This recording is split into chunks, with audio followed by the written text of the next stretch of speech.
Formula One, it was always about kind of one thing, and that was winning the Constructors Championship. I love that. And you get 800 people, 1,000 people, or a couple of thousand people literally focused on one thing. The baseline is designed to create an emotional response. I've seen things you won't believe. More human than human. Make you question everything.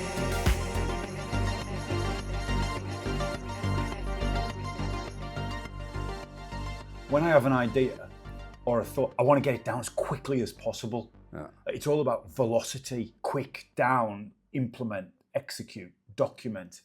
And, the idea of, if you think about the old days where you would pick up a pen and some paper and slowly kind of scribe, maybe over a period of weeks. Yeah. My attention is, I need to get it down quickly.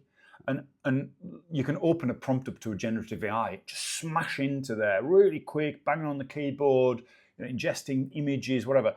And it will, while you have that moment, it seems to capture it all and then present it in a way that's much more thoughtfully structured, which I find hugely valuable.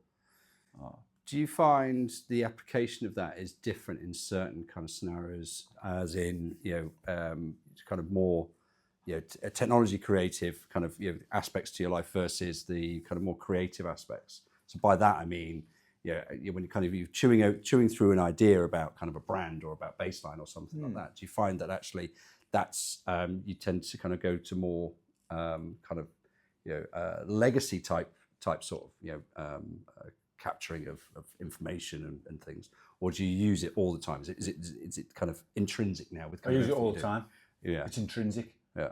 If it gets pulled, and this is the worry, and this is like one of the dystopian views is that if we become reliant on generative AI to do that last 25% of content shaping, creation, and then it gets pulled, then what's the impact on people? Have they lost that part of the brain to do that? Which I don't think they do.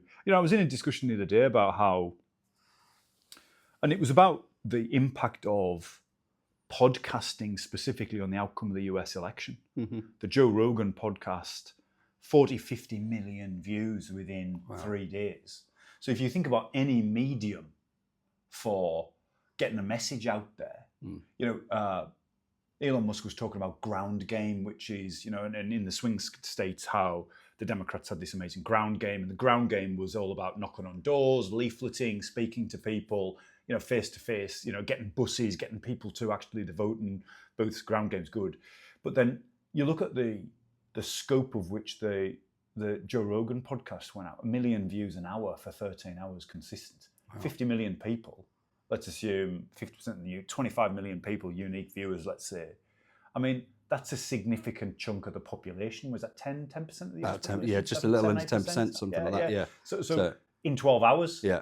And probably accessing people who have never voted before. Mm-hmm. So, and we talk about evolution. I think that the neutral, authentic conversational style of podcasting is very different to a digital advertisement where either of the parties kind of throwing their view of the world at you. I think we've evolved. We've gone through humans have gone through a digital evolution to sniff advertising, to sniff out people who are just trying to sell you stuff. Because I see it now, I block all the emails, I delete all the emails, all the posts and incoming messages get through social media. As soon as something in me knows that tune out the little delete, video delete, starts. Exactly. Yeah. Just ignore it all. Yeah. And what I crave for is just authentic discussion where you can absorb it and learn. Even I put a lot of this stuff on when I go to bed. And I just kind of listen to it as I'm kind of going to bed. Okay. The one annoying part of all the other podcasts is when the adverts come on, slightly louder. Yeah, it wakes you up a little bit and kind of jolts you. And I'm like, I'm meant to go to bed here. I must go out and buy something all of a sudden. I don't know why. Exactly. That's it. You wake up in the morning like the Amazon guys there with 6 boxes. You're like, whoa. So then obviously I've known you a while. Yeah. And it's brilliant to be sitting here now in front of the Shard talking to you about this sort of thing. It's brilliant how we've kind of both evolved, you know, through the last 10 years. Yeah. This whole Formula One thread, Yeah. Silverstone, your Yes. gin. I feel like a lot of your life has been kind of anchored to this racetrack and this sports motion around vehicles. And you even told me about Men and Motors when you came in. Yeah. Tell me about that. Seems core to your very DNA. Because I never grew up kind of watching Formula One. Never grew up kind of watching motorsport or anything like that, and fell into it in the late 90s by applying for a job at a little kind of startup called British American Racing. So they were literally, it's their first year racing. They had a few hundred employees there, and I joined as a kind of spotty, nerdy kind of geek that kind of Some things never change. No, Joe. no, Some they things don't. never change. I joined there and kind of didn't really know much about the world. Didn't really know much about technology. I had a little bit of experience, and it kind of evolved from there really. And kind of the knowledge and the desire to kind of learn more and be interested in something in that's watched globally was quite an enticing thing. Then one of the most, and I still kind of recall it now, and anybody that ever asked me about kind of time in Formula One, always kind of anchored on one point, and that point being is that regardless of whatever business that you work for, there's always a desire to increase revenue, EBITDA, all those sorts of things, get more customers. Formula One, it was always about kind of one thing, and that was winning the Constructors Championship. I love that. And you get 800 people, 1,000 people, or a couple of thousand people literally focused on one thing, and that's this immovable object and target in the distance. And I really like that, because when you get into business, everybody's like, oh, we want to do this, and everybody's got their own agendas and that, and everybody wants to kind of do slightly different things. But in Formula One, it's so focused, so anchored on one thing, and I really admire that. Have you won a constructors? Have you been at one of these teams where you've won a constructors championship? Tell me how that was. I was in Mercedes 2013, 2014. The kind of the hybrid era when they kicked that off, and so it was there for two of the constructors championships that they won, which was a great feeling. Did you feel? Because obviously you've been in operations, infrastructure, the whole IT system that kind of enables these teams to win. Yeah. Did you feel part of the win? Like, did you Yes. feel emotionally connected as the car went over the finish line? Yes, yeah, you do. Everybody feels it, because everybody incentivized from the individual that's kind of working on the gatehouse all the way up to the kind of team principal, chief exec. Everybody's focused on this one thing. So the only thing that you talk about is winning the Constructors Championship. The only thing you talk about is kind of how you did, the track performance of the weekend, and how you think you're going to do kind of what's coming up with the next weekend. You're literally drinking from the fountain, as it were, day to day in it, and you do feel very connected. So the moment that car goes over, you're very very connected to the tempo of the team. Would you say that you felt that the work you'd done, you could connect in your mind to the success of the driver? Yeah, there's a couple of things that I can kind of recall from that period. We implemented a data center in 7 weeks. So, and not just a kind of a bricks and mortar data center, an actual shipping container, so portable modular data center. It was 4 of these bolted together, put on a massive concrete plinth, and we took the excess cooling off the wind tunnel to basically cool the racks. Who came up with that idea? We did the whole thing in about 7 weeks, or the first half of it in 7 weeks, and lit it up and put. So you were CFD. reusing air out of the back of the wind tunnel to cool the computers. cooling liquid off the back of the wind tunnel. So the cooling liquid used for the fan system off the back of the wind tunnel, the excess, and then we used that in rear water cooled racks. So, What an amazing innovation! yeah. So when people talk about sustainability, I mean, Formula One, we can come to sustainability. It feels like a horrible area of discussion around Formula One, but there are little wins, aren't there? There are little wins, little things here and there that are quite cool, and that's quite cool to talk about as well, because it's not many people kind of do it, and it's unique in the fact that we had an amount of cooling that was used for the wind tunnel, and then there was the excess could then be used to kind of reuse then to kind of cool the IT equipment, or a good portion of it. Well, that does show that you weren't in a IT department. You were part of a wider team because you're obviously communicating with facilities, aerodynamics, operations, facilities. Yeah. It was that was an interesting time. So. What are the what insights would you? Because it feels like quite high stakes. Do you know, you get into a business? Yes, you're on quarterly financial reviews. In Formula One, winning, losing, high stakes, high pressure. Mm-hmm. What did you find? Is that a sustainable model for someone in operations, or do you burn out? Like, how was that? I think it depends on which part of Formula One you're in. I spent in my early career, I spent a couple of years on the race team, and that you can burn out from quite quickly because the pressure, the amount of hours involved, the drive to kind of be there week after week and actually spending time away from your family is quite difficult. But then kind of being back at the factory, it's not easier. It's not easy by any stretch of the imagination, but it's certainly a bit easier than kind of traveling week to week. What do you think the biggest or most important technological breakthrough has been in Formula One? Feels like they're pushing the boundaries all the time to find that edge. We're seeing it obviously from hardware to efficiency to software. Yeah. Artificial intelligence is starting to come into it. We're talking nearly 30 years now, Joe. Your 30-year experience of 30 Thanks for that. Cheers. 30-year experience. Yeah. Where are the big breakthroughs?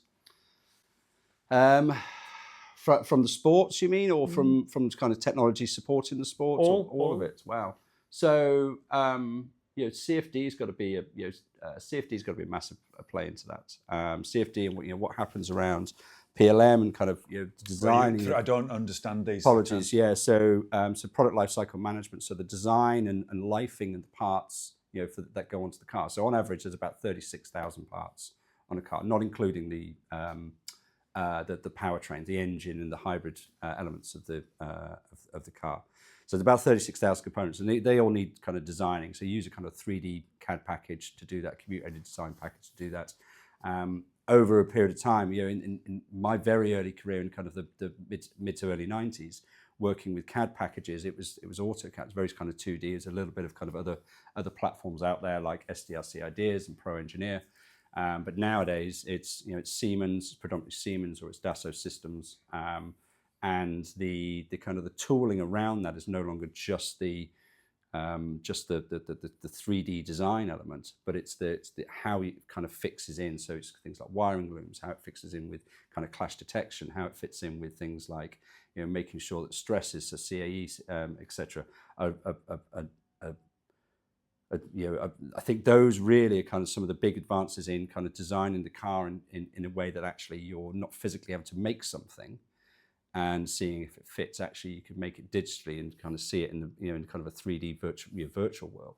So I think there's some kind of advances around that. Certainly, kind of the point products that around those PLM platforms, around those CAD systems, and that I think has been quite key. So interestingly, you're suggesting that probably one of the biggest innovations, which is unseen, is some sort of framework that enables faster innovation, testing, processing. Yeah. It's not like that piece of carbon or that wing or that driver aid. It's this underlying architecture of how to build race cars and incrementally improve them. And it feels like what you're suggesting is that's been accelerated beyond what traditional engineering are. Because you're not drafting something and then kind of imagining how it's going to fit, in 2D or with pen and paper. You can put it into a virtual world and then virtually build it. And then if you really do, you could use rapid prototyping, or you could physically make it. But you're not making 10 of these things. You're making one of these things. How is artificial intelligence playing in this at the moment? The advances in artificial intelligence, in Formula One, I think it's still at its early stage. I think the FIA is still trying to do something. But in general design, to your point on incrementation of design, we must be seeing, certainly in pharmaceuticals. Yeah, pharmaceuticals running great. Thousands of tests as opposed great to... example.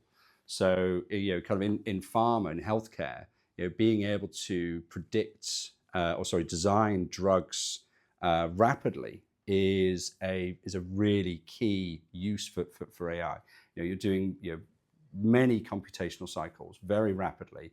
You're amassing a fairly high degree of data in producing, and bringing to market drugs that you wouldn't previously have been able to do it in that short period of time. And I think the kind of the next advance of that is quite exciting. So you're talking about very specific drugs to the individual, rather than just kind of more widely, and saying actually, a cocktail of pharmaceutical drugs, and that's kind of cure various different ailments, but it's targeted specifically for that individual, rather than just kind of more widely. But I look at this and think, back when I was young, the idea of vaccines and pharmaceutical, they were on a 20-25 year test cycle. Yeah. I.e., if you were taking something that was invented 30 years ago, you kind of knew people had been around for 30 years who'd had it, and therefore, by that very nature of continued existence, it gave you that sense of comfort and safety that you weren't. I mean, a guinea pig. Yeah. I think a guinea pig was an animal they shoved something into and say whether it died or not. That's all. Whereas now what we're saying is we're going to trust a computer model to predict the human outcome of something. Mm-hmm. Does that give you a sense of concern? How do you trust an accelerated computer model over the natural process of aging? I've spoke with a couple of doctor friends, and they worked on kind of various different vaccines, and they say that the majority of it is relatively safe. It's that the only downside with certain things could be, and it's a big could be that you might get some kind of autoimmune type kind of knock-on effect later on down the line as you get older. But that's they don't know. The majority of it is safe. They've been able to kind of prove that it's safe. Been able to. It's a risk-reward scenario where actually the risk of something bad happening is lower in comparison to the risk of not taking some of these drugs. But if you take the Formula One example, let's say you design a carbon fiber wing, you run it through a simulated 1 million laps of the Silverstone track, and it adjusts it. That wing goes onto the car. Until you're actually in the real world. Like, my question would be, how far away from the outcome of those digital AI tests is real world outcomes? Yeah. Do they expose that? Are they saying, yeah, absolutely, the real world outcome, lap 23 into the British Grand Prix is exactly as we predicted? Or are there deviations in expectation? There's always a little bit of learning that needs to be done with it. So when you kind of, you've put your testing, and this has been seen time and time again. It's put that on, that same kind of smaller version of it, that same smaller version of it into a wind tunnel test, or even into a computational fluid dynamics CFD test. There are going to be kind of normalizations that need to happen. You may not necessarily have all of the characteristics of the environment, so the weather, the wind patterns, temperature, pressures, all those sorts of things. Direction may change ever so slightly, and you might get a slightly different result. So I think you're always going to have a slight battle with the natural world, because you're never going to be able to create everything in it. So there's always going to be kind of slight deviation in it, but you should be able to get fairly close. I mean, obviously you've now transitioned into consulting. Yeah. And consulting for me is a huge target area for AI. Yeah. Because, at the end of the day, what I'm interested to understand, where you are at the moment, firstly, the provocative question would be, is how many times do you tell the same stories? Like, how many times is it copy and paste, change the customer name? Like, how customized are your consulting engagements? Because if they are replicas of each other, by industry business scale, by business problem, that is optimized for a digital, to be led by some form of digital function. That's a really valid question. It's a really interesting one. So when I first came into consulting, I had this kind of vision in mind that it was going to be very much like that, and I learned a hard lesson very early on. by getting the customer name wrong on a copy by getting the document. customer name wrong and getting properly told off for it, understandably, because you devalue what Oh, we're hang doing. on, you actually did that, did you? No, yeah, but it didn't go to the client, thankfully. But it wasn't so much about actually the same content. It was in that instance, it was more about kind of templates. The processes that we take, with some of the work, not all, but some of the work that we do, is out there to be digitized, with AI. So looking across masses of documents in data rooms, so legal documents and configuration documents and insurance policies, all that sort of thing is sets itself up to be digitized and to use AI to do that. Actual output and because of the nature of what we do is very specific to our clients. It's very specific to our deal thesis, their deal thesis, their target, their sector. Trying to have a kind of a one size fits all for that is quite difficult. But the process in which we kind of get to some of those answers, actually, yes, you can use AI to do that. Looking through data rooms, looking through market segments, through other things like that. But not actual kind of creating. It's not a kind of a copy paste create document and just change the name. So. One of the things I've seen, and I think it's something I constantly try to think about how to solution, is if the foundational layer of a business is finding productivity gains by using generative AI, which I believe most people are, and therefore productivity gains are being realized. But how do you ensure that productivity gain is passed on to the macro?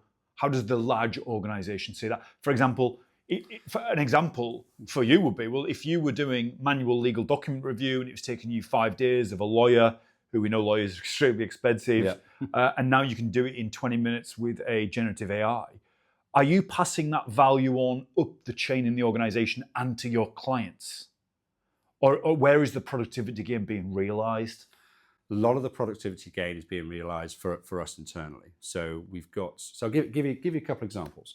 On our audit side, we're using AI today to compare the documents that's coming in from management versus what they've publicized for their annual returns versus other documents, and making sure that the values, if they've done 200 million, 20 million EBITDA, actually that figure it matches year to year across all the documentation. Typically, that would take a team of individuals, and it'll take weeks to do that. Especially if it's a large audit client. Now, and we do this, we get more accuracy.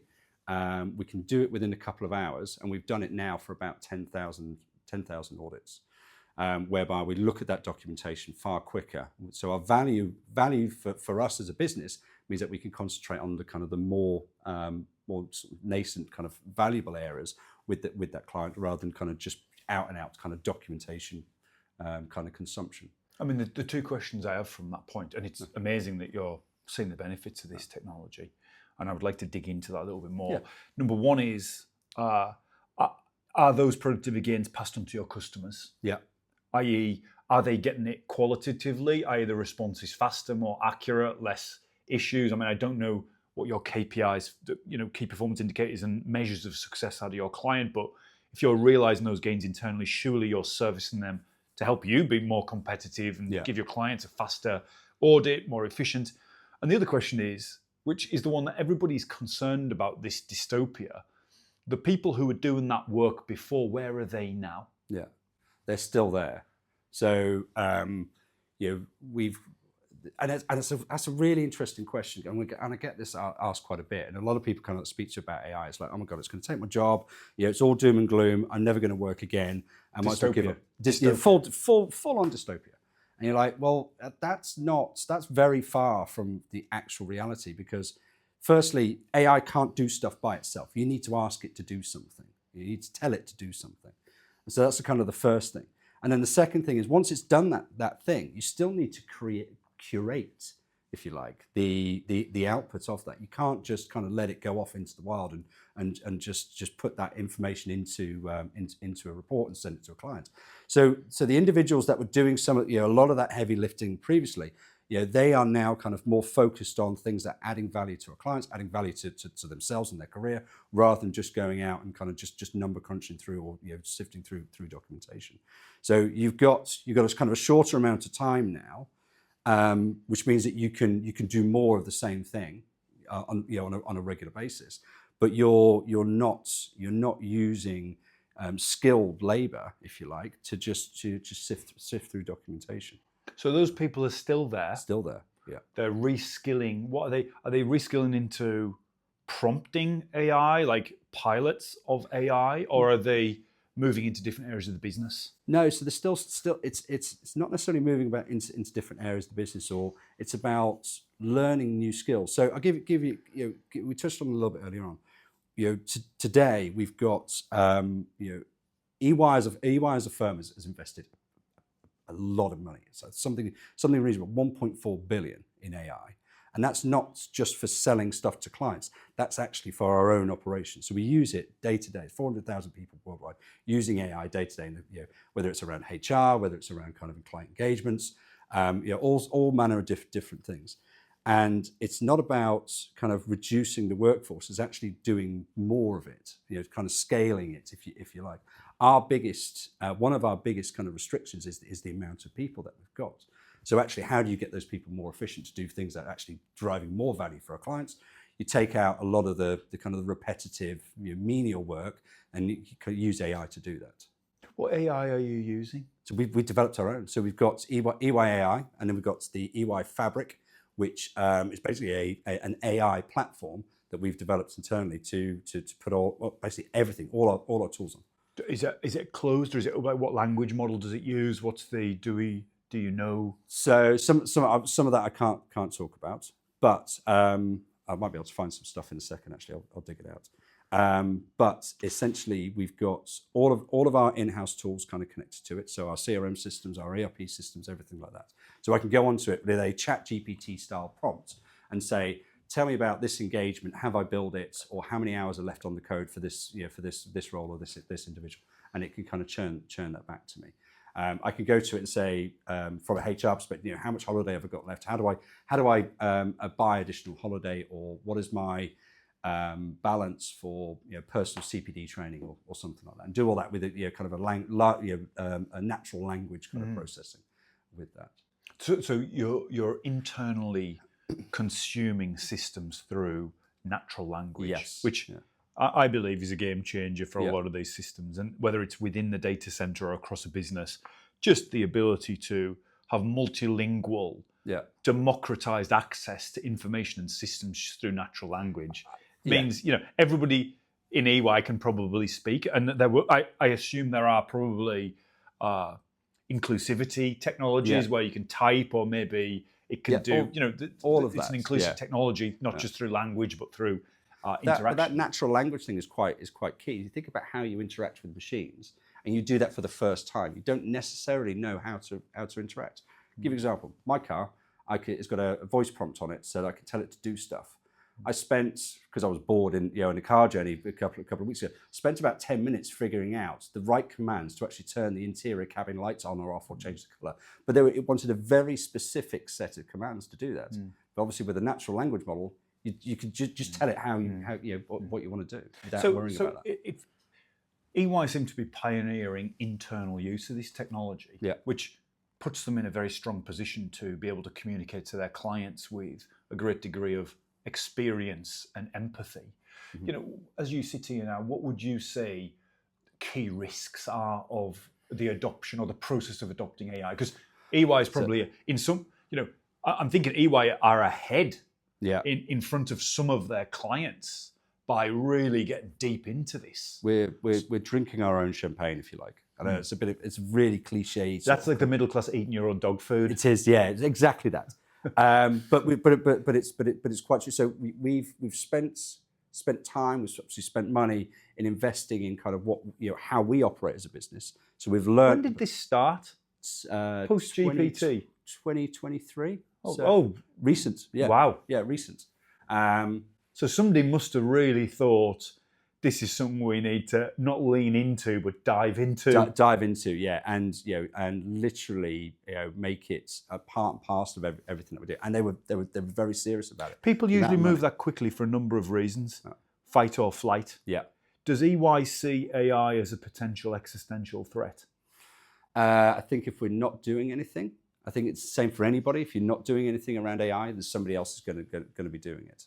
I think the way that we view it is that we wanted to be ahead of the game. We wanted to use it internally, but equally our clients are going to be asking the same questions. How do I leverage AI, or what is the threat for AI to my business? So if you're a private equity business, for example, and you're buying something that is is in the professional services industry, and you go, actually, what is the threat to this business in kind of 3 to 5 years' time? But if my whole period is 3 to 5 years, am I going to be able to exit with the right multiple, or is that business going to be worthless because AI has been kind of taken my lunch? Are they real risks? They are genuine risks that are presented to us by our clients. Wow. Yeah, and they are genuinely concerned.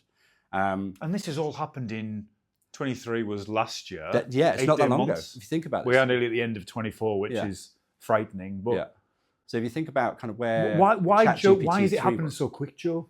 I think the evolution of technology is speeding up. Is kind of one thing. I think there is an element of we really want to see what the tangible benefits are to this technology that everybody's talking about.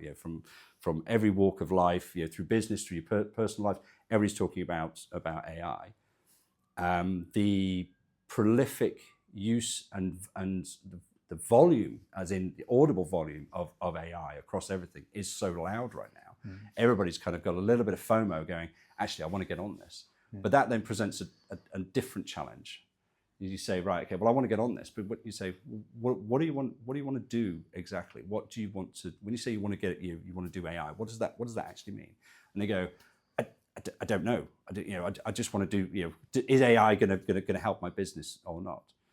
And then those types of questions where they're a little bit kind of woolly is quite dangerous. And that's where we're seeing with some people, they're going, we're going to invest and do these proof of concepts. We've got all these use cases. We've got 300 use cases for AI in our business. Great. You're never going to do any of those. And then they go, right, we're going to do a proof of concepts. Okay, how did you select the proof of concept that you're currently doing? How did you scope it? How did you price it? How do you put all those things together? And half the time is, right, we've got somebody in IT that's just going to do some AI stuff. Well, that's not the best place for that to sit, because you're talking about business processes. You're talking about business augmentation and also business risk as well. So depending if you're a heavily regulated environment, what are you doing with the data? Where's that coming from? Is it personally identifiable data? All those sorts of things. So we do see a lot of kind of scenarios where they go, right, we really want to do this. We don't know how.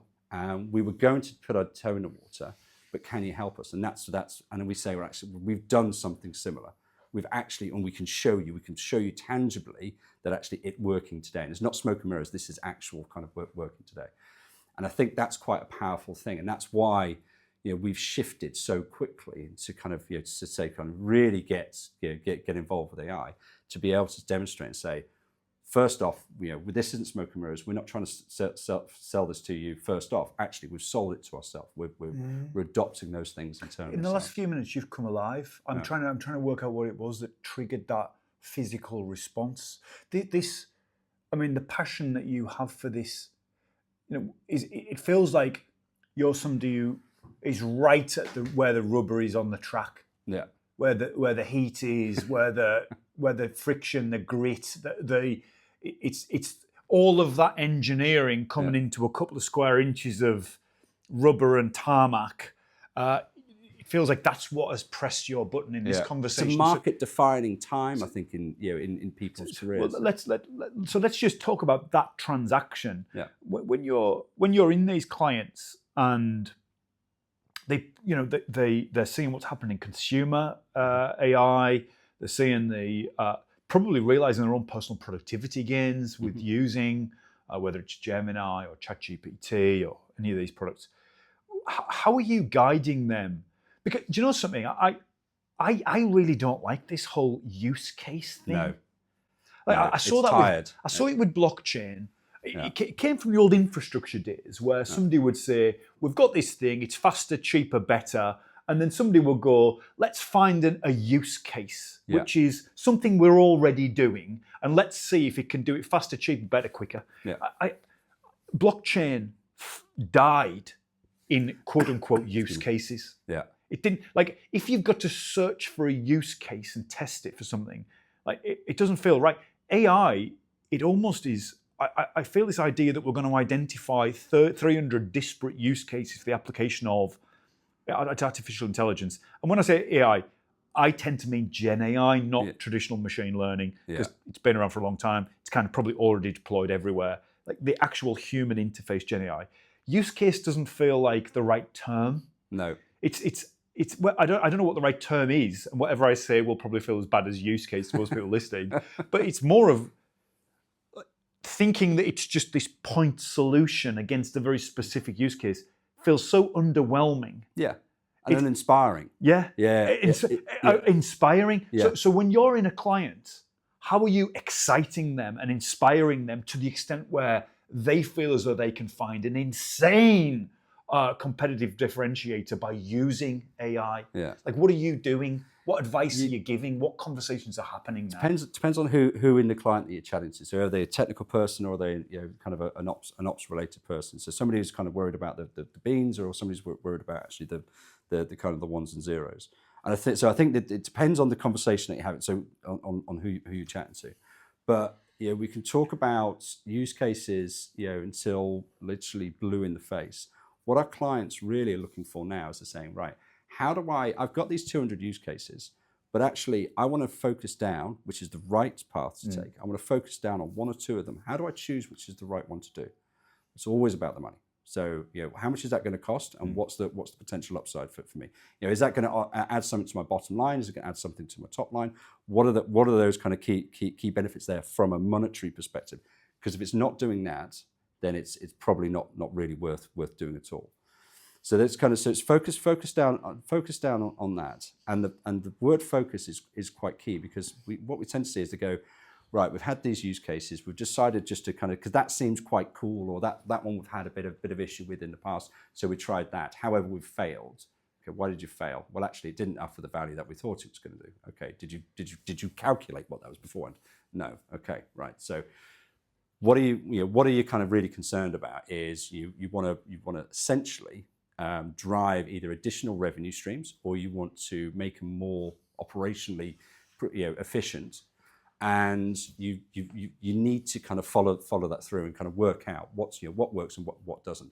Don't kind of sit there just kind of throwing stuff to the wall and seeing what sticks with the use case, which is what tends to happen with the majority of failed AI proof of concepts today.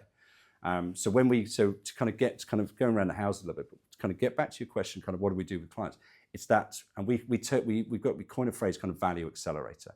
What are the things that are actually going to accelerate value for the business? So taking those 200 down to maybe 10 or 15 use cases, and then kind of you going, actually these 2 or 3, they're the ones that we want to focus down on. This is where we want to kind of fully costed model for deploying it, what our benefits are, what our upside is, what the teams are involved to do that, and that's basically what the conversations are that we're having with our clients today. The funny thing I've always thought is business cases and economics are quite boring. But the reality is, if you look at SpaceX and them catching a rocket, yes, which is probably the most exciting and inspiring thing I've seen for quite a while. Yeah.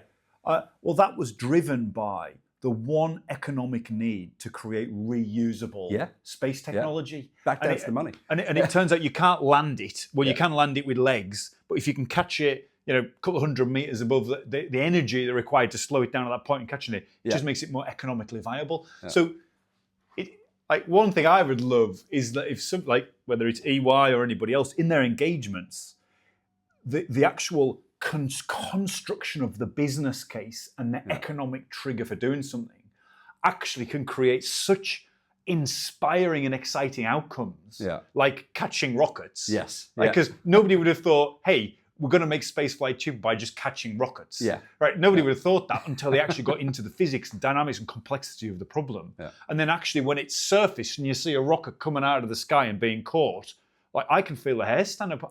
It's a phenomenal thing. Why is everybody so... I watch that. Yeah. Something out, I can feel it now. Yeah. My body starts to prickle. I have a physical response to seeing something that feels like it's on the boundaries of human capability. Getting And closer and closer Yeah. to the sci-fi elements that we've kind of been brought up with, spaceships and that literally taking off and landing back on Earth again. I mean, that is the most exciting and inspiring thing. So I guess literally back to Earth. Yes. When you're constructing these business cases with your clients, it's where is the creative component to help them envision not only the spreadsheet impact, but the impact on the world's perception of their brand and their business? It's a hard question, but if you can connect a business case to an innovation that's just so exciting, people are going to look at their businesses completely differently. Yeah. It's about story, and it's who you're telling that story to. Telling a story to customers about how you become more efficient, and with the use of AI, that means you've got lower operational costs. That's not a particularly inspiring story. But if you kind of take that one step further and say, actually, we've reinvested that money in our R&D. We've reinvested that money in our R&D to develop or further develop these set of products. Now, that means that you are going to have benefit from that. Kind of connecting those bits is more inspiring than saying, actually, we've made ourselves more operationally efficient financially. That doesn't inspire the market. It doesn't inspire the markets. It looks good on paper, but actually that doesn't really inspire. What would you, if you could give one piece of advice to CEOs out there right now who are considering AI but want to ensure it's a smooth implementation that augments their people, that doesn't make their staff or clients intimidated? What would that piece of advice be? That's a really, really good question. My advice would be start small. Don't try and start too big. Don't try and start too grandiose and kind of let hubris kind of get in the way and say, actually, I'm going to light the world alight with this new AI widget that we're going to build in this company. Actually, start small. Start very focused. More success doing that than you will trying to boil the ocean. And I know, again, it's a bit cliched, but actually people tend to forget that. And so go, right, we're going to do this big, all-out AI program. Okay, well, your data's not ready. It's in the wrong format. There's some other issue with it. You haven't got the right people there. You haven't got the right mentality for it. It's not framed correctly. So if you start small, it's a bit easier to manage, and you can fail a bit quicker and probably a little waste a little less cash in the process.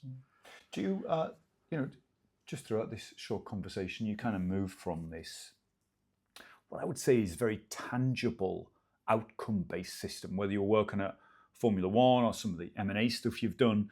There's always been a goal. There's always been a release, whether it's the end of a season or a Constructors Championship. Consulting and the level of professionalism and scale of consulting you're doing, do you get what you need from it, or is it just an ongoing stress? There's always a bit of stress. What I love the most is I get to work with some, and it's just personally, I get to work with some of the world's biggest names and brands and help them solve some of their most challenging problems. That's quite a cool thing. I can't talk much about it because obviously it's very because of client confidentiality. But actually being part of that, it gives me a little bit of personal pride in kind of what I do from a career perspective. I quite enjoy that. Is that because your clients? Are your clients wanting to use AI without their clients knowing? Is there a secrecy? Is there a perception that they can create advantage using AI secretly? I think with some of our clients, no. I think the majority of things that people are doing is your traditional back office stuff. In M&A, it's we kind of talk about use of AI in M&A and specifically with private equity. We notice that there's general fatigue in the markets with AI. Some of the biggest private equity companies, they've tried AI, they've failed, they've got fatigue about it. Others are, we're using it today because we're looking at deal origination. We're looking at how we optimize our portfolio. We're looking at how we optimize ourselves internally as well. So I think there's a general known kind of knowledge around kind of what's being used today. I think where you start to get more confidential aspects of the use of AI is things like around kind of drug developments or product developments, things like that. So where it's kind of very specific to that individual client. Do you think people need to be worried? No. About their jobs?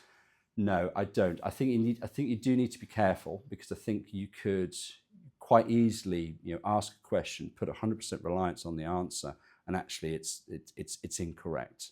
So I think you just need to temper the output of AI before you kind of send it out to the world. EY, do you always have a human in the loop? Always. Is there always some sort of human? Yeah, we don't leave anything kind of fully automated like that. Farming is one of the hardest things. With the vineyard and the wine, I kind of entered that whole world, from tech, because I was searching for something more tangible and connected with the earth. The future of British farmers is a difficult one to try and quantify. We're going to need food. How do we make better use of the land? How do we make better use of the kind of the stock, the livestock and things like that we've got? How does that play into the future? I think is a really key thing. I saw, certainly last year with the vineyard, I saw the emergence of AI-infused technology. So one of them was drone technology that could analyze, obviously from above, the canopy and it used machine learning to adjust spraying volumes, so you could move deeply into organic and biodynamic farming. So we were starting to see the emergence of AI for productivity. But I guess that if the premise is that AI drives productivity gains, to your point, producing quality, healthy food for increasing population, it's inevitable that it's going to become infused into the systems, the machines, the farming process itself. I think. Absolutely. I don't think you could actually say that it wouldn't, because I think you're going to need to be more efficient with what you're doing. So looking at kind of weather patterns in certain areas. How does that affect the use of water? Where are you getting that water from? As land generally becomes being built and become a bit more of a scarcity, certainly in the UK from a farmer perspective. How do you optimize that to get the best and the largest yield out of it? Do you miss that world, the kind of food and drinks industry? Because you seem to thrive in it from a personal perspective, just being with people, meeting people. At the Formula One, when we were putting together the stage, your father was there being funny. You were kind of enjoying it. There was some celebrities about. It sounds like it just looked like an amazing experience. It's a great environment. I like being around a lot of people as well. I like kind of chatting to people and kind of getting to understand them, getting to find out what motivates them. Delivering. One of the great things, like your point around having the vineyard and seeing people enjoy the wine that you produce. The same for me is when I had the distillery, producing spirits and watching what watching them enjoy that as well. And I think that you get a little bit of kind of comfort. Quiet comfort from seeing people appreciate something that you've actually produced yourself. So. What do you think of celebrity endorsement and celebrity brands? Are you thinking more kind of like the Ryan Reynolds type thing, what he did with aviation? I look at whether it's the drinks industry that we've both been in, or even large scale industrial businesses. There's that crossover of marketing into influencing. And looking at what's happened with the election, there's obviously a play at leveraging platforms with audiences, which by the nature those people are celebrities. Do you when you're working with clients, are you looking at leveraging those sort of hacks, or are you really just focused on business outcomes, value? We're focused on driving the value for our clients. So first and foremost, so if they're not getting the value out of it, then there's really no need for us to be there. So our focus really is on kind of driving that value for our clients. That value could be construed in a number of different ways. So that could be financial value, it could be kind of market penetration, it could be kind of new products, an increase in kind of product adoption, could be other services internal to that organisation as well. So really, it's about kind of first and foremost what it's because it's the only reason why we exist is for our clients. On that point, this nature to serve and very much serve from a deeply empathetic and human perspective, and the pathway that you've taken, it's felt like you've operated at the gritty edge of pushing the envelope of what humans can achieve by leveraging innovation and systems in a harmonious way. Yet within this potential outcome of AI replacing human talent and knowledge, and in the context of you literally speaking to large organizations on a daily basis, do you believe AI will lead humanity to a utopia or dystopia? So interesting question. So firstly, I don't think AI is going to replace kind of the human workforce across the across the globe. I think it's there to augment, and I think it's going to and if it does change kind of roles, those roles are going to be used to be driving kind of much more value to kind of what they were originally set out to do. So I think it's more about augmentation than it is about replacement. But going back to the question around kind of dystopia or utopia, I think, and this is my personal belief, is that we're going to have an initial level of dystopia, and whether that's people get fatigued by doing kind of proof of concepts with AI and they're not going anywhere, or AI delivers something that it's inherently incorrect, and it causes a major issue. I think we're going to have that kind of dystopia kind of element first, and then I think once we've kind of overcome that, we've kind of got our scar tissue, if you like. We can then kind of go on and kind of find actually the utopia elements of what AIs can do for us. That's my view. So, but I'm a hopeless romantic on that. So.